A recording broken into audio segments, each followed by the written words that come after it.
Hello，你好，Welcome back，欢迎回来to Wisdom Wednesday with Johnny Tiger on January 5th, 2022.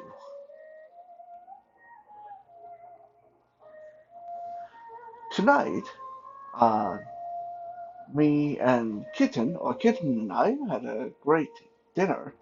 I made my very well received, highly demanded, my most famous dish, Johnny Tiger garlic butter prawn. We had a good time. It was very delicious, very tasty. Uh, and it is from that dish, or prawn, or shrimp. I know that in some parts of the US, when they say prawn, people don't know what that is. People call them jumbo shrimp. Basically, same thing. Um, Today's episode is somewhat inspired by that, because while eating this very delicious garlic butter prawn, I was thinking of another crustacean cousin of the prawn that has become rather oddly popular locally here in Vancouver, Richmond area in the past 5 or 6 years. Some people call them crayfish. Some people call them crawfish. Some people call them scampi. Some people call them freshwater lobster. Some people call them mountain lobster. Some people call them rock lobster. And in some part of the U.S., they're also known as disgusting as it sounds, mud bug. Ugh. Yeah. Anyway, that hopefully gives you an idea of what I'm talking about. They look like they look like very small lobsters, and they live in fresh water. And when I was growing up, I knew I knew of their existence. I even had one as a pet before. Uh, I ended up putting him in or it, in my father's fish tank, and it went on and ate all my father's fish, and I got into a lot of trouble with that one. So I knew about their existence, but I didn't know that people would actually eat them. Uh, to me, the crazy looking kind of look like scorpions uh, and not big enough to really be worth your while eating. Uh, and honestly, for me personally, things like crayfish, crawfish, uh, freshwater crab, things like that, these smaller crustacean type of delicacy tend to uh, I tend to be a little bit squeamish about them. Uh, Now, if you already take them apart and put their meat in like a crab cake or fried rice or chowder, seafood chowder or things like that, then it doesn't bother me whatsoever. I'll really enjoy them. But if you present me with a soft shell crab, a freshwater crab, or a crayfish, the whole animal on a plate in front of me, and say, okay, go ahead, peel it, shell it, and eat it, I get a little bit squeamish about that because to me, they are just a little bit too small and too similar uh, to scorpions, centipedes, spiders, tarantulas, that kind of stuff. Uh, so when something that's hard shell and many legs is laying on a plate in front of me, uh, my my initial thought is not eating it. My initial thought is to run away from it screaming. I do not have that kind of reaction to uh, regular lobsters or uh, king crab or snow crab or large crustaceans. However, yeah, when they get to a certain largeness, they get to a certain size, then my brain no longer interprets them as, oh, that's like kind of like a bug. My brain start to interpret them as, whoa, that's a lot of meat. That's going to be great food. So it's just a little bit interesting, a little bit of a personal gripes with things like crayfish and freshwater crab. Now, uh, in Mandarin, crayfish, crawfish, scampi, they don't even have a unique name of their own. They don't have that many names in my language. In my language, they're simply called 小龙虾,小龙虾, Xiolong Sia, means, you guessed it, little lobsters. Yeah, Mandarin is a rather simplistic language in some ways, and in many other ways, overly complicated. But at least in its naming convention of things, it tends to be pretty simplistic. Does look like lobster? It's small, so it's called small lobster, 小龙虾.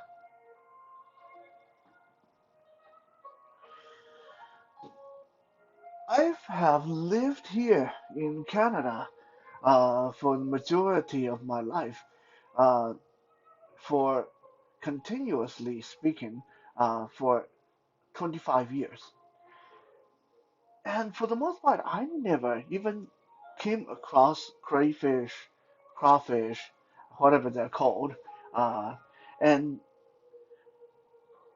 I never saw them like in supermarket. I never saw them on restaurant menu or anything like that. Just like when I was in Taiwan, I knew about them, but I never saw anyone eat them. But suddenly, out of nowhere, in the past 5 or 6 years, starting with one, two, or three little Oriental restaurants, and suddenly they're everywhere. Nowadays, you go onto Uber Eats or DoorDash or Skip the Dishes, and you look at the menu of especially Chinese restaurants, and there's going to be at least one dish that's crayfish or crawfish in it. So suddenly they are very popular, and that's when I learned that crawfish, crayfish, scampi, they're extremely popular uh, in China as a food item. Now, for the most part, people in China do not eat them as a entree or as a something to get full on. They're more like snack food, the kind of thing that you eat when you want to have a drink with your friend after dinner, when you want to have a drink before you go to bed, and you want something meaty, something flavorful to have with your alcohol.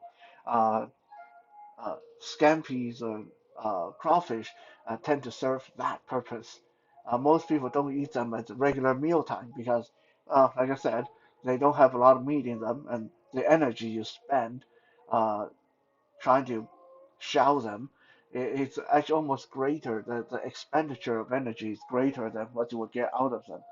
So if you are actually hungry and you want to get full, these are not ideal food.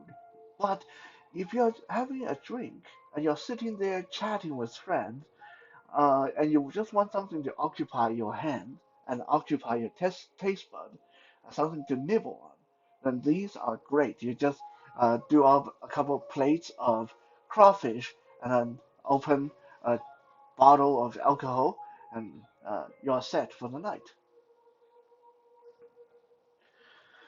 Chinese people, like with many food, take the preparation of crayfish to uh, many different places.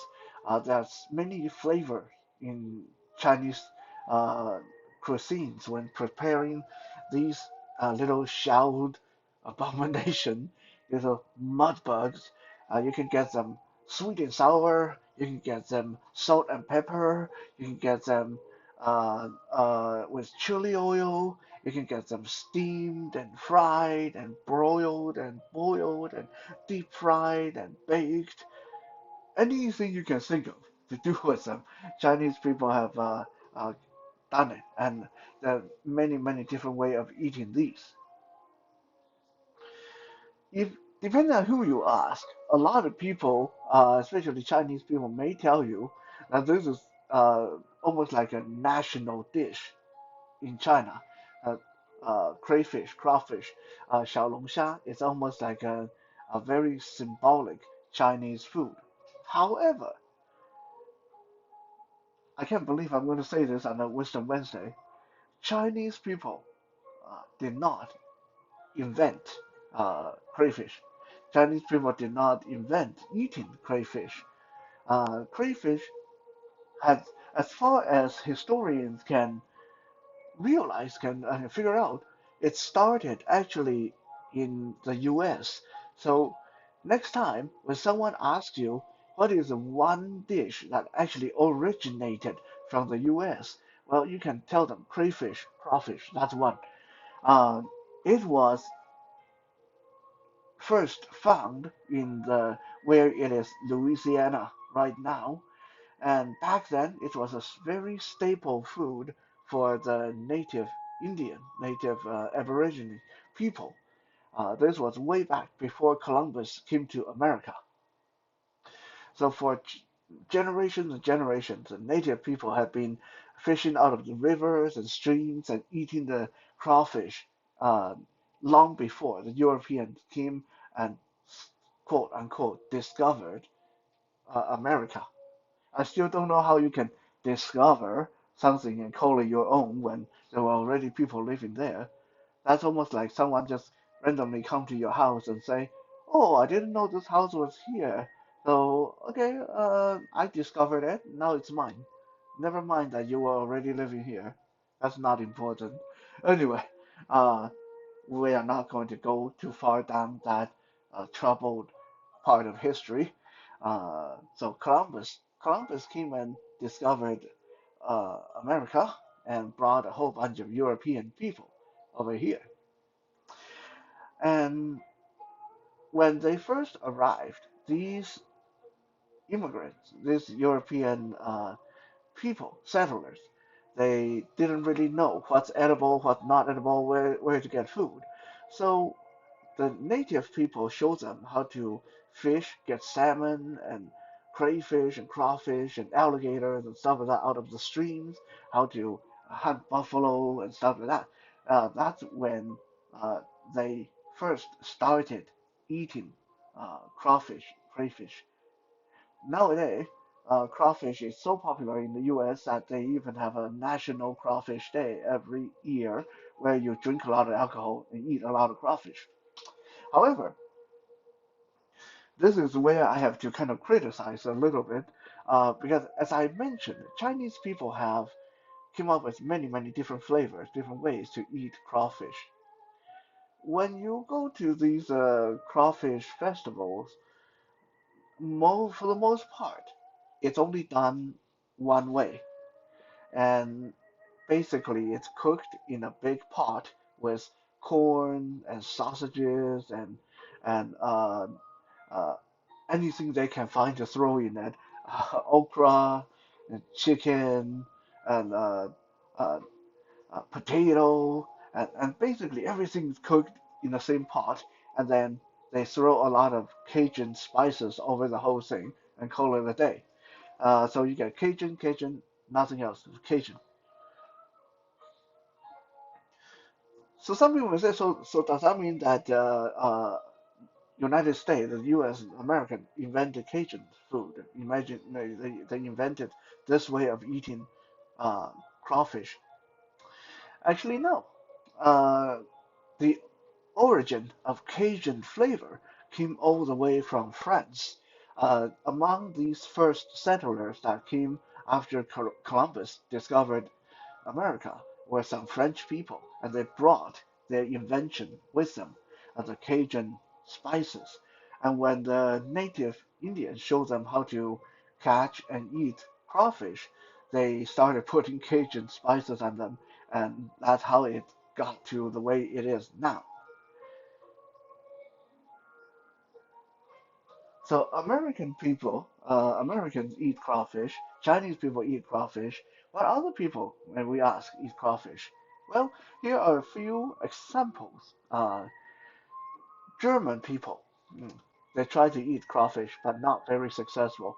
In fact, in the early 1940s, 1930s, there was a period of time where crawfish became overpopulated and became an actual natural pest, a problem to the environment in Germany.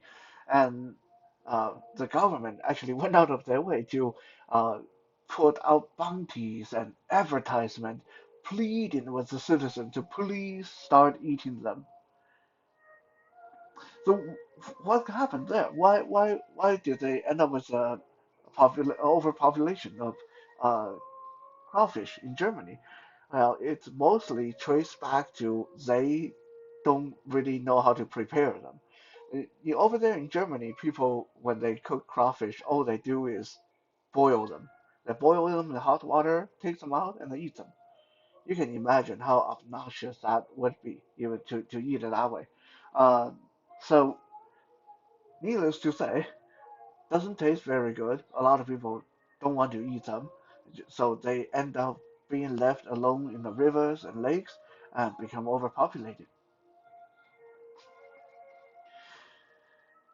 Nearby, in Sweden, people were a lot more creative and uh, good at preparing crayfish. People in Sweden, after they catch a crayfish, they will put the crayfish in some very high octane alcohol and wait until the alcohol soak into the crawfish, and then they cook it and eat it. So it takes on the flavor of the alcohol, while the alcohol also help soften, tenderize the flesh in the crawfish.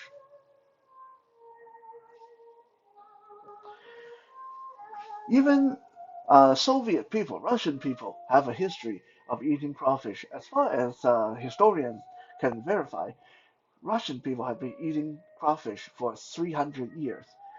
Uh, we don't even need to go that far. Even back in 1916, there was a very famous piece of art by a Russian artist. This was titled, I believe, Moscow Hotel or Moscow Inn. This painting depicts a bunch of people, good friends, I believe, sitting at a table in this beautiful old inn, and they were drinking vodka and eating something while they were drinking vodka. And if you look closely, what they were eating, yes, crawfish. So as far back as 1916, Russian people were putting uh, eating crawfish as part of their artwork in their painting.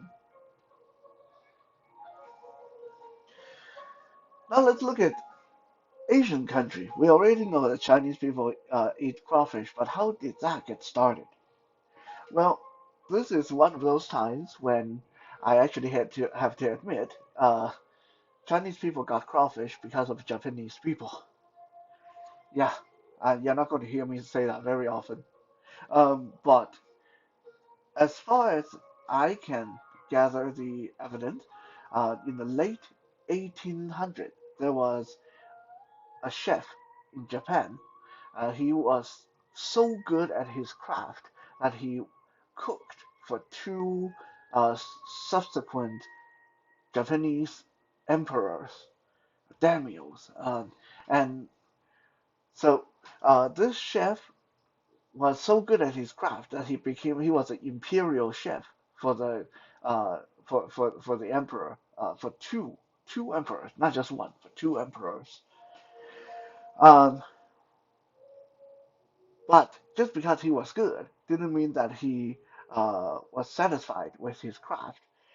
Rather than being satisfied with Japanese food, this chef went out of his way to travel to France and learn how French how French people prepared uh, crawfish.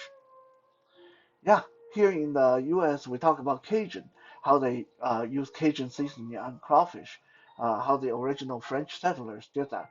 But over there in France, that's not what they do with crawfish.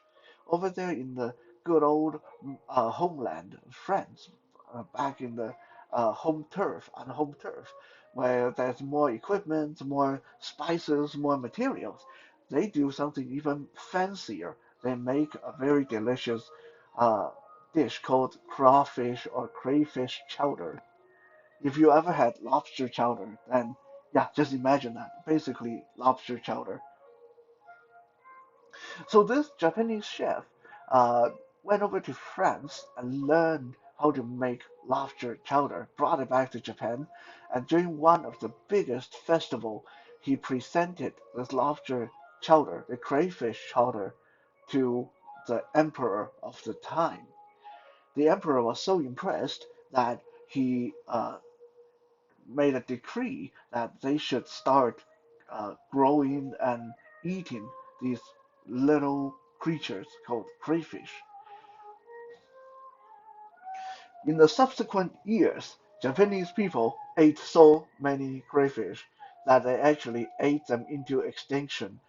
So for quite a few years, there's no crayfish to be found in Japan. It wasn't until 1927 when Japanese people went to Hawaii and imported 20 crayfish, brought them back to Japan, put them in the lake, in the river, and hoping to repopulate the lake and river. It took all the way till 1960 before uh, the lakes and rivers in Japan were finally repopulated by with crayfish, and it all gets traced back to this 20 crayfish that they brought in from Hawaii.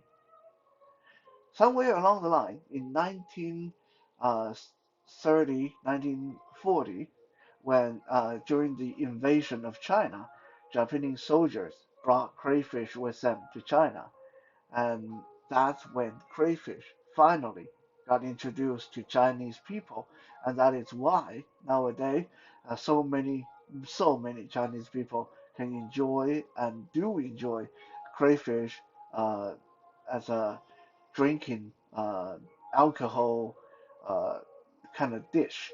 And so many of them think that this is a Chinese dish, but it's actually not.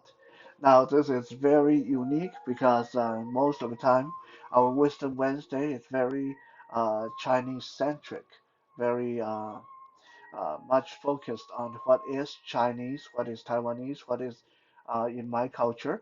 But this week, we actually get to see something that people in China thought it's Chinese, but it turned out actually not.